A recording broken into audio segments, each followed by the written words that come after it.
जायफळ, दालचिनीचे तुकडे आणि बडीशोप. मसाले थोडे गरम केल्यामुळे ते बारीक होण्यास मदत होते आणि मसाल्याची लाईफही वाढते. मी आता गॅस बंद करून घेतलेला आहे. जेवढा वेळ तवा गरम असेल तेवढा वेळ मी याच्यात ठेवेल आणि नंतर मी याचं पावडर बनवून घेणार आहे.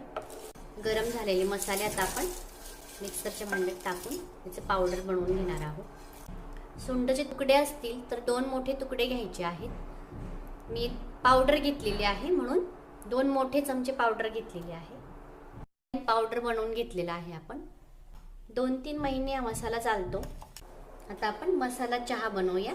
अर्धा कप पाणी, अर्धा कप दूध.